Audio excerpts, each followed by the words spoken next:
지금 다시 집을 사는 거 포모 증후군이라고 방금 말씀드렸죠. 아직도 한탕주의가 있는 사람들 혹은 포모 증후군, 지금 안 사면 평생 못 산다. 다시 이제 슬금슬금 부동산 우상향 한다라고 말하는 인간들이 기가 살아나서 조금씩 상승인 것처럼 말하고 있죠. 이런 것들 보시면은 답이 나오죠. 자, 그래서 코로나 때 내 집 마련이 100만 명이 물렸습니다. 이것도 2021년 1년 동안만 103만 6천 명이 집을 샀고요. 2020년에는 더 많다. 왜냐면 2020년보다 2021년의 거래량이 현저히 적었기 때문에. 그래서 우리는 굉장히 호구를 많이 잡혔었습니다. 많은 사람들이. 그래서 코로나 때 그런 이야기를 굉장히 많이 했죠. 지금 집을 사지 않으면 집값비를 냅니다. 지금이 가장 쌀 때입니다. 집값은 공급 부족이다. 혹은 화폐 가치 하락이다. 등등. 집값은 계속 올라갈 수밖에 없다. 이런 말들 많이 했었는데 그런 말들에 속아서 샀다가 항상 다들 물렸었죠. 어마어마하게. 특히 끝물에 많이 물렸었다. 자, 2021년, 2020년은 2030이 집을 샀다는 해였습니다. 영끌족들이 판을 치던 해였죠. 그 전에 비해서. 그랬는데 그들이 제대로 물린 거죠. 그리고 그들만 또 들어오고 있어요. 그러면은 지금이 호구 잡힐 시기다. 이렇게 보시면 되겠죠. 그런데 또 낚으려고 하죠. 자, 청약도 2030, 수도권 아파트 매매도 2030, 영끌이 늘었다. 돌아온 30대 영끌족, 주택매매 주도. 그러니까 거래량 늘어난 거 2030들이 늘어났고 다시 영끌이 판을 칠 것이다. 그리고 최근에 주담대 발표되니까 다시 영끌할 때 왔나. 되게 열받는 기사들이 많았어요. 이거 보면서. 이거 대부분이 뭐였어요? 특례빨이었죠. 그런데 영끌 영향, 영끌 일어나나 더 안 떨어지겠지. 주담대도 쑥 늘어. 그런데 이거 다 특례빨이라고 그러죠. 봤을 때 정책 모기지만 4조 7천억이다. 나머지 일반 주택담보대출, 이게 금리가 더 싼데 고작 3천억이고 전세대출하고 집단대출은 오히려 감소하고 있다. 이런 상황이니까. 그런데 또 낚으려고 하고 있는 거예요. 영끌 해라. 영끌 멈추지 않는다. 심지어는 제가 보자마자 상용이 나온 기사가 있습니다. 같이 볼까요? 기사 제목이 이겁니다. 전세 사기 걱정에 내 집 마련 서두르는 30대. 자, 전세 사기 피해자들이 어마어마하게 지금 고통을 받고 있습니다. 저 어마어마하게 고통받고 있는 전세 사기 피해자들의 상처를 후벼파면서 이야기를 하는 거예요. 아, 전세 사기 안 당하려면 집 사야 돼. 그래서 집값이 오를 것이다. 진짜 악질들 아니냐. 진짜 악질들 아니냐. 전세 사기 당할 것이 우려돼서요. 집을 살 사람들이었으면은 그 전에 샀죠. 그러니까 어마어마한 피해자들을 양산한 그 전세 사기 당한 사람들을 이용해가지고 집값을 올리려고 저런 기사를 내는 게 사람이 할 짓이냐. 솔직히 저쯤 되면은 악마 아니냐. 저쯤 되면은 패스 아니에요? 사이코 패스, 소시오 패스 이거 아니에요? 저걸 가지고 지금 집값 올리려고 부추기는데 쓰고 있다. 너무 열이 받더라고요. 기사를 보는데 인간 같지 않은 인간들이 너무나도 많다 라는 거죠. 이런 식으로 집값 올려가지고 이게 경제에 도움이 돼요? 그래서 얼마나 나라를 망치고 있냐. 자, 출산 혼인 감소는 기본이라고 그러죠. 그래서 집값 오르면 결혼도 출산도 줄어든다. 요거는 뭐 100% 상승할 경우 0.1에서 0.3명, 말 같지도 않은 소리죠. 주택가격 100% 올랐는데 0.1에서 0.3명 줄었어요. 지금 1.5에서 0.8까지 떨어진 거죠. 0.7명 정도 줄었다. 그 다음에 결혼 안 해도 되는 이유는 돈이 없어서, 결혼 자금이 부족해서. 자, 결혼 자금에는 딴딴따단 결혼식 자금도 있겠지만 핵심적으로 이런 거보다는 결혼할 때 제일 많이 드는 게 주거, 그 다음에 혼수죠. 근데 혼수보다 더 문제가 큰 건 주거죠. 주거. 하다못해 전세도 막 임대차 3법 때문에 올라간다고 부추겨가지고 안정되던 전세가마저 다시 튀게 만들고, 그래가지고 주거 때문에 죽어요. 그리고 집값 오르면 애 안 낳는 거 다 나오고 있고, 월급은 찔끔 오르는데 물가는 막 5%씩 상승하니 경제적으로 버티기 어렵다. 이런 이야기 하면서 가장 큰 문제는 경제적인 문제고, 그 경제적인 문제에 대해서 핵심은 부동산에 있다는 거죠. 그것에 대해서 분석한 기사는 옛날부터 있었습니다. 옛날부터 있었는데 조명을 안 해주죠. 왜? 그런 기사들 조명해주면 조금 더 평등해지죠. 자, 잘 생각해보세요. 수평적인 사회가 좋아요? 아니면 수직적인 사회가 좋아요? 지금 다 수평적인 사회라고 말씀하시는데 쉽게 정리해드릴게요. 내가 위에 있으면 수직이 좋고요, 내가 밑에 있으면 수평이 좋아요. 그렇잖아요. 내가 위에 있는 사람도 똑같이 이야기할 것이냐. 내가 어마어마하게 혜택을 누리고 있는 사람이다. 다른 사람들 이렇게 고생하게 만들 동안 니들은 돈 벌어라 나는 꿀이나 쪽쪽 빨아야지 하는 사람들은 수직적인 삶이 좋아요. 그게 제대로 드러난 게 파이어족 사태였고 뭐예요? 남들 열심히 일해가지고 근로해서 만들어놓은 이 세계를 나는 투자를 어떻게 해가지고 잘 쪽쪽 빨아가지고 부자가 돼서 평생 놀고 먹고 살아야지. 이게 딱 그런 상황이에요. 내가 위로 올라가면 수직이 되고 싶은 거다. 상황이 그렇게 되는 거고, 그러니까 결국에는 언론에다 광고 주고 돈 주고 하는 사람들은 돈 있는 사람들이죠. 그러니까 그들이 싫은 거예요.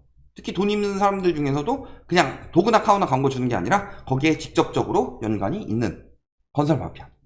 그래서요, 과거에 분명히 2014년 8월 21일이에요. 언제죠? 초이노믹스 이후죠. 보시면은 생산 경제에 유입돼야 할 돈이 부동산에 묶여 돌지 않으면 각 기업의 생산비가 올라가고 더욱이 국민의 의식주 비용 상승으로 인플레 등을 유발한다. 다 이야기했던 거죠. 그리고 노동 인상 요구가 거세져 생산 원가가 상승하고 경제에 악영향을 끼친다. 지금 딱 2014년 초이노믹스 할 때 나왔던 이야기요. 그때도 터졌고 지금도 터지고 있죠. 뭐라 그래요? 돈이 부동산에 묶였다. 정답이죠? 생산비가 올라가고 의식주 비용이 상승한다. 인플레가 유발되고 있다. 정답이죠. 다시 상승해서 노동임금 인상 요구가 거세지고 있다. 그러니까 또 생산원가 올라간다고 최저임금 어쩌고저쩌고 운운하고 계속 지금 이 상황이 돌고 있다. 이거는요, 정확한 분석이죠. 부동산에 돈이 묶이면 돈이 돌지는 않는데 인플레는 생겨요. 부동산 가격만 계속 올라가면. 왜냐면 돈이 돌게 하기 위해서 정부에서 돈을 더 풀어야 되니까. 근데 저런 상황에 대해서 어느 언론에서 지금 보도를 하고 있어요? 자, 최근에 보도 행태 볼까요? 집값이 떨어질 때는 부동산이 떨어지니까 장기 침체 온다. 규제 풀어서 부동산을 살려야 된다. 내수 경기 대책의 핵심은 다주택자 규제 완화다. 즉, 대책도 뭐 세우라고 그래요? 깡통 전세가 생기지 않도록 막는 대책. 왜? 깡통 전세가 생겨나면 경매 나오고 전세가 떨어지고 하니까. 그러니까 부동산 때문에 지금 경기가 침체가 왔는데 부동산을 살려야 경기 침체를 막을 수 있다 라는 거짓말을 하고 있다. 왜? 부동산 폭락 때 그 경기 침체가 제대로 나오니까. 근데 그 문제는요, 전세 사기랑 똑같아요. 전세 사기가요, 부동산 폭락 때문에 생긴 게 아니죠. 전세 사기는 부동산 폭등할 때는 계속 더 많이 해먹고 더 많이 해먹고 더 많이 해먹다가 폭락 때 드러나는 거죠. 똑같은 거예요. 문제는 아까 이야기했듯이 부동산에 돈이 다 묶여서 사람들이 소득의 60%씩 대출 받아가지고 집을 사서 생겨나는 내수 경기 침체의 문제인데, 그래도 그때는 나는 이렇게 이자를 내고 있지만 집값이 오르니까 괜찮아요 하면서 소비를 했는데 집값이 떨어지기 시작해봐요. 망했다. 어떡하지? 이게 딱 나오는 거잖아요. 그러니까 문제는 부동산에 있는데 부동산을 살려서 내수 경기를 해결하자 얼마나 건설 마피아 친화적인 기사들이냐, 이런 것들이죠. 그러니까 결국은 뭐다? 핵심은요, 또 호구 잡힐 수 있다는 거예요. 저런 말들 믿다가 부동산 망하면 나라 망하니까 정부에서 어떻게든 살릴 거고 그 효과가 나타나고 있으니까 지금 사세요. 지금 이제 바닥 찍었습니다. 또 호구 잡히는 거예요. 한두 번 잡혀요. 심지어는 이런 기사까지 나왔습니다. 와, 나 이 기사는 진짜 대단했습니다. 뭐라 그래요? 5번의 문 흔적 지우기, 연착륙길 다졌다.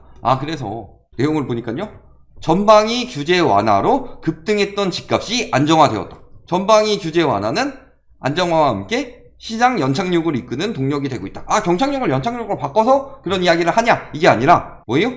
이렇게 실제 많이 떨어진 것은 규제 완화 때문이다. 그러면서 심지어 이분 있죠? 누군지 아시죠? 가리긴 했지만 누군지 아시죠? 저희랑 비슷한 의견 많이 내시는 분. 규제 완화가 부동산 시장 연착륙으로 이어지고 있다. 이분이 하신 말씀은요, 규제 완화로 인해서 경착륙할 게 연착륙으로 되고 있다. 이렇게 말씀하시는 거죠. 왜? 규제 완화란 방향성은 맞지만 투기적인 요소를 제공했다는 점이 우려가 제기된다. 이런 식으로 이야기한 것처럼 투기 생길 수 있다. 지금 규제 완화에서 집값이 경착륙에서 연착륙 된 거다. 이분이 지금 규제 완화라는 건요, 경착륙 되지 않게 하기 위해서, 연착륙하기 위해서 조금 완화해줘라 이 얘기였는데, 이걸 가지고 이제 올라가던 게 멈춰가지고 연착륙 된 것은 규제 완화 때문이다. 이런 식으로 교묘하게 섞는 거예요. 그러니까 예를 들어서 왜곡을 하는 거죠. 여러분, 수박 먹을 때 수박씨가 목에 걸릴 수 있으니까 수박씨 발라 먹으세요. 이야기를 했더니 언론에서는 여기만 딱 떼가지고 라이트하우스가 욕을 했다. 이런 식으로 유리한 부분만 딱 잘라다가 떼가는 거죠. 그런 거예요. 딱 그러고 있는 상황이고. 그런데 저렇게 해가지고 하면은 경제가 지금 좋아지고 결국엔 부동산이 살아날 수 있느냐? 요거는 여기서 다 들어간다는 거죠. 연체율이 늘어나고 있는데 빚도 늘어나고 있다. 연체율이 늘어나는데 빚을 더 늘리고 있어요. 잘 생각해보세요. 계속 돈을 못 갚고 있는데도 돈을 더 빌려줘. 그래? 못 갚아도 너는 꾸역꾸역 더 빌려 이러고 있는 거죠. 자, 보시면 어때요? 4대은행 0.17에서 지금 0.25까지 올라갔죠? 카뱅은 0.26에서 0.58까지 2배 넘게 올라갔죠. 저축은행도 거의 2배 가까이 올라갔고, 그 다음에 네이버페이, 렌딧, 토스는 0에서 5까지 올라갔습니다. 이런 것처럼 연체율이 이렇게 올라가고 있다. 지금 빚을 못 갚고 있다 라고 하는데 계속 빚내라 하고 계속 부추기고 유도하는 게 어떻게 된 노릇이냐. 잘 생각해보세요. 정부에서 금리를 낮춰서 부담이 줄어들고 있는데 연체율이 늘어나고 있다. 그 정도 줄어든 거 가지고는 지금 사태를 막을 수가 없다라는 거죠. 그러니까 우리는 유명하신 분 있죠? 그분이 하신 명언을 잘 생각해야 된다. 굉장히 유명하신 분 있잖아요. 우리가 잘 아는. 사람을 믿기 전에 과거를 돌아봐라. 이 명언은 진짜 기가 막힌 명언입니다. 아무리 생각해도 이 명언은 너무 좋은 것 같아요. 뭐라 그래요? 과거에 뭐라 그랬어요? 금리 인상은 자산가격 조정이다 라고? 뭔 개소리냐. 자, 2021년 8월에 처음 금리 올라갈 때 나온 소리죠. 과거 3번의 인상기는 집값이 모두 올랐다. 그러면서 이야기하는 거 보세요. 글로벌 금융위기 이후 기준금리 인상이 주식과 부동산 가격에 미치는 영향이 거의 없었고, 기준금리가 오를 때는 실물 경제가 좋아지는 동시에 기업 실적도 향상되기 때문에 금리 인상 효과를 압도하면서 주가랑 집값을 밀어 올렸다. 이렇게 이야기를 했는데 집값이 막상 떨어지니까 뭐라 그래요? 금리 인상 속도가 둔화되니까 수요가 살아날 것이다.